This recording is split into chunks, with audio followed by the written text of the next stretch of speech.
इस वक्त संसद भवन के ठीक बाहर मेरी मौजूदगी है, जहां पर तमाम मुद्दों को धार और रफ्तार दिए जाने की कोशिश कवायद लगातार जारी है। लोकसभा चुनाव में 195 दिन का वक्त बाकी है, लेकिन वो कौन कौन से मुद्दे होंगे जो लोकसभा चुनावों के दौरान सबसे ज्यादा मुखर होकर सुनाई देंगे, आज इसी संसद से वो पूरी आवाज देश भर ने सुनी। दोपहर 12 बजे से अविश्वास प्रस्ताव पर चर्चा की शुरुआत हुई। उसके बाद एक एक करके पक्ष और विपक्ष के तमाम सांसदों की ओर से अपनी बात रखी गई। मणिपुर के मुद्दे पर गौरव गोगोई कांग्रेस की ओर से जबरदस्त सरकार पर हमला बोला गया। पीएम मोदी से सदन में आकर बयान की मांग की गई, तो वहीं दूसरी तरफ निशिकांत दुबे के साथ ही किरण रिजिजू और तमाम बीजेपी के बड़े दिग्गज सांसदों की ओर से पलटवार किया गया। विपक्ष की नीयत पर सवाल उठाए गए, नाम इंडिया को लेकर निशाना साधा गया और ये कहा गया कि दरअसल जो कामकाज किए जा रहे हैं उससे विपक्षी दलों में खलबली मची हुई है और देश को किसी तरह की परेशानी नहीं है, बल्कि इनके भीतर अविश्वास की स्थिति है। उसकी विश्वास बहाली के लिए ये विश्वास प्रस्ताव लेकर आया गया है। कुल मिलाकर 6 घंटे तक जोरदार बहस चली। आरोप प्रत्यारोप यहां पर एक दूसरे पर तेजी से वार किए गए और आपको बताते चले 6 बजे तक ही ये संसद की कार्रवाई चली। 1 घंटे पहले ही कार्रवाई को स्थगित कर दिया गया। 12 बजे से जो शुरुआत हुई थी और कल सुबह 11 बजे से फिर से सदन के भीतर हम देखेंगे किस तरह से मुखर होकर सांसद अपनी बात कहते हुए नजर आएंगे। लेकिन राहुल गांधी कब बोलेंगे, ये बड़ा सवाल बना हुआ है। प्रधानमंत्री नरेंद्र मोदी अविश्वास प्रस्ताव के आखिरी दिन यानी कि 10 तारीख को शाम 4 बजे के आसपास जवाब में अपनी बात रख सकते हैं, ये बड़ी जानकारी निकलकर सामने आई है। लेकिन आज शुरुआत में कांग्रेस पार्टी की ओर से गौरव गोगोई ने कैसे किया कटाक्ष, कैसे बोला मणिपुर पर हमला और बीजेपी की ओर से पलटवार करते हुए क्या जवाब दिया गया, सबसे पहले वो सुनते हैं। सर, हमारी मांग स्पष्ट थी। देश के मुखिया होने के नाते प्रधानमंत्री सदन में आए, अपनी बात रखे, अपनी संवेदना प्रकट करे और लेकिन अफसोस की बात है कि ऐसा नहीं हुआ। प्रधानमंत्री महोदय ने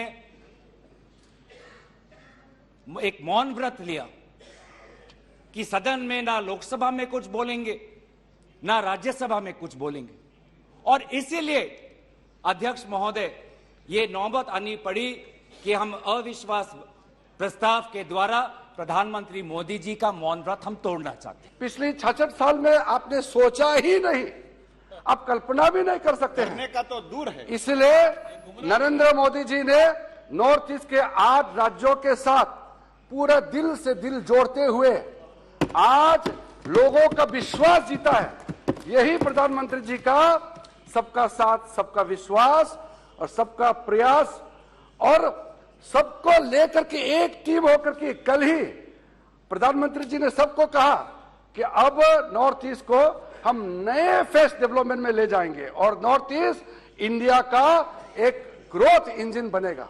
प्रधानमंत्री मोदी जी मणिपुर पर क्यों मौन हैं? शायद उस प्रश्न का उत्तर भी 3 है। पहला उत्तर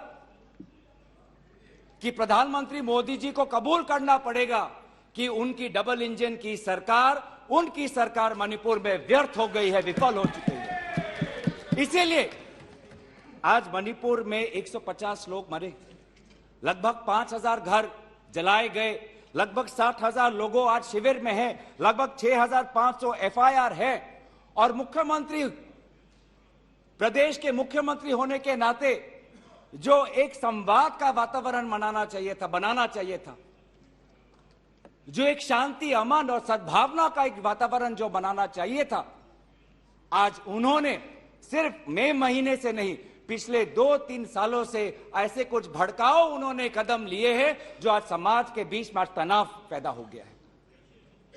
मेरे प्रधानमंत्री एक बात कहते हैं कि ये अविश्वास प्रस्ताव नहीं है। प्रधानमंत्री जी कहते हैं कि ये अविश्वास प्रस्ताव नहीं है, ये अपोजिशन में विश्वास प्रस्ताव है कि कौन अपोजिशन में कौन किसके साथ है।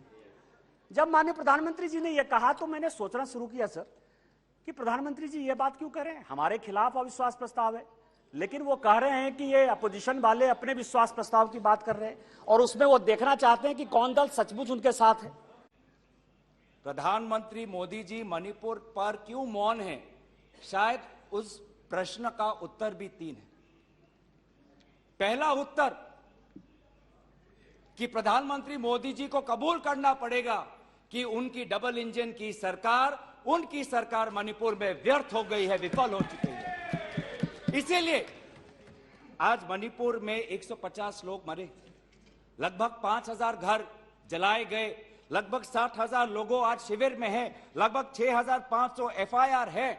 और मुख्यमंत्री, प्रदेश के मुख्यमंत्री होने के नाते जो एक संवाद का वातावरण बनाना चाहिए था, जो एक शांति, अमन और सद्भावना का एक वातावरण जो बनाना चाहिए था, आज उन्होंने सिर्फ मई महीने से नहीं, पिछले 2-3 सालों से ऐसे कुछ भड़काऊ उन्होंने कदम लिए हैं जो आज समाज के बीच में तनाव पैदा हो गया है। 1-2 बार औपचारिक कार्यक्रम के लिए गए होंगे, लेकिन कभी भी हमारे नॉर्थ ईस्ट के सांसदों के साथ, नॉर्थ ईस्ट के मुख्यमंत्रियों के साथ बैठ करके कभी भी नॉर्थ ईस्ट के बारे में चर्चा नहीं किया। आज आप लोग मणिपुर का नाम लेकर के, नॉर्थ ईस्ट का नाम लेकर के बार बार जो आप लोग बोल रहे हैं, काश आप लोग 2014 के पहले के परिस्थिति को याद करते तो आपको आज नॉर्थ ईस्ट का नाम अपने जुबान पर लेने के लिए भी आपको सोचना पड़ना था। लेकिन आप लोग भूतकाल में जाना नहीं चाहते हैं और ऐसे ही राजनीतिक बयानबाजी में देश को गुमराह करना चाहते हैं।